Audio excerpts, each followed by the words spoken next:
Ross, a fantastic day for Rangers Football Club with the appointment of Giovanni van Bronckhorst as the new manager. Firstly, give us your thoughts on making this appointment. Yeah, delighted for Gio, firstly.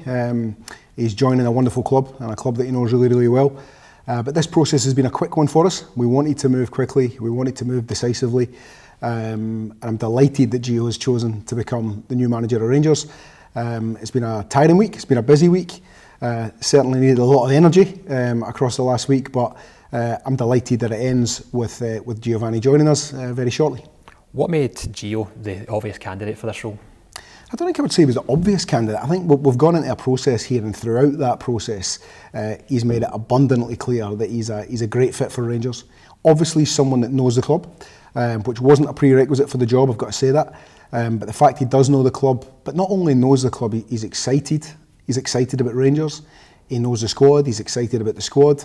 He's proven himself already as a young coach with some fantastic work at Feyenoord over in Rotterdam, a club that's got high expectations, but probably weren't expected to win what they've won, with 5 trophies in his tenure there. We know how he works on the grass.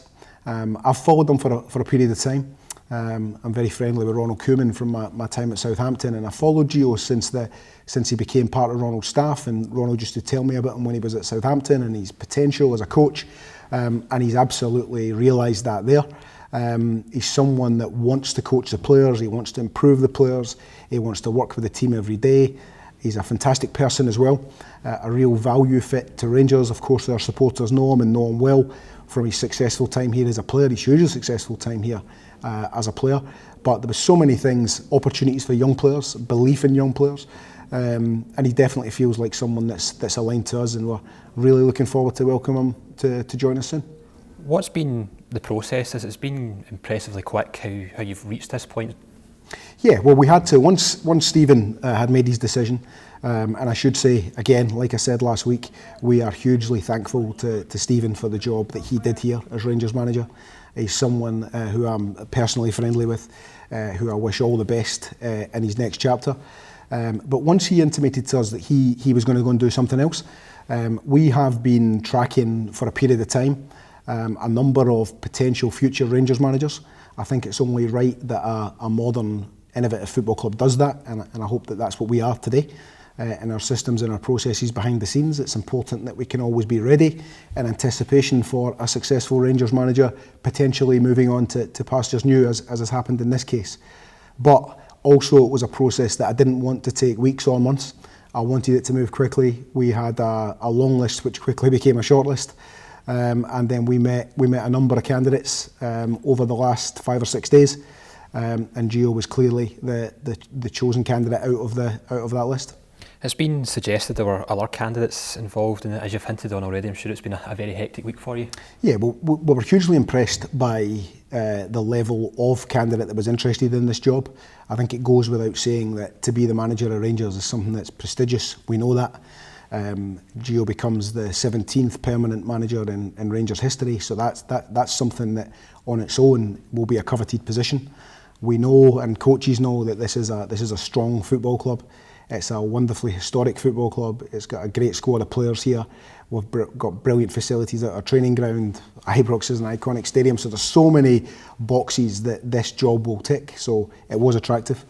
We met other candidates, for sure we did. I should also thank them, one for their commitment and diligence to the process and the efforts that those candidates went to be prepared when they were speaking to us, but also for the discretion and confidentiality, because we know that there can be a lot said in the public domain and at times like this. I'm also aware that there's been a lot of noise regarding Gio, given his connections with the club in the past, but the other candidates that we met have been very quiet. There's not been any noise about them at all, so I thank them for that as well. But yeah, we did for sure speak to other people. I think it's only right that we do that, and all of the candidates knew that there was a process where there was more than one person involved, and I think everybody respected that as well, because this is a job that is coveted, and I'm sure everybody would expect us to speak to more than one person. But as I say, I'm delighted that Giovanni will join us, and I'm excited and looking forward to working with him too. A phrase in the last week or so has been succession planning. How does that look here at Rangers, and is it because of that you've been able to make this appointment so quickly? I think, as I said, we want to be a modern, forward-thinking football club, and we've got to be prepared. I'm not only talking about the Rangers manager's position here. We've got to be prepared in a number of positions. We've got to know where talented people are who might join us on our journey in the future.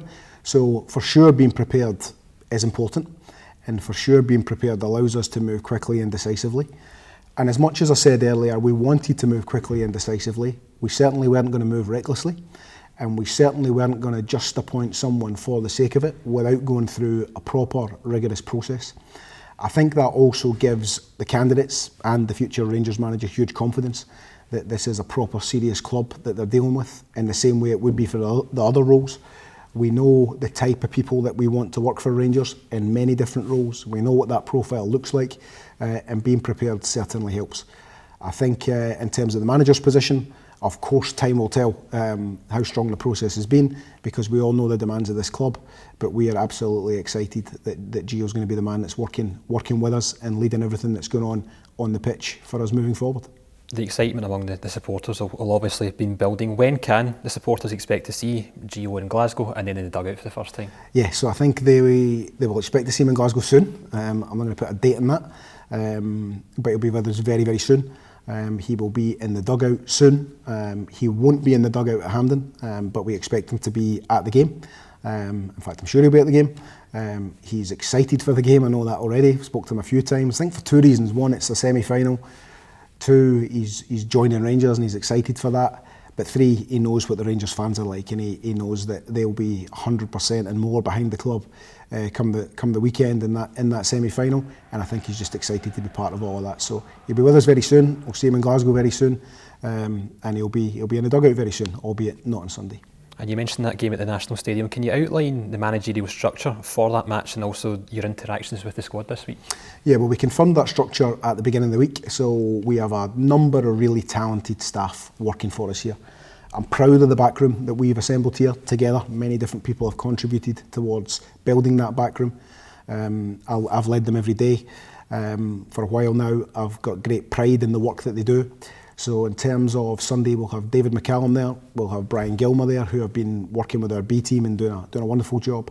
Jermaine Defoe is with us, Colin Stewart is with us, and Craig Flanagan from our fitness side, and Dr. Mark Waller from the medical side. So we've got great people here at Rangers, and those will be the key people that will be involved, supported by all of their staff come Sunday. In terms of my interactions during the week, I've addressed the squad twice this week. They're a great bunch to work with. I enjoy working with them every day, from the captain throughout all the squad.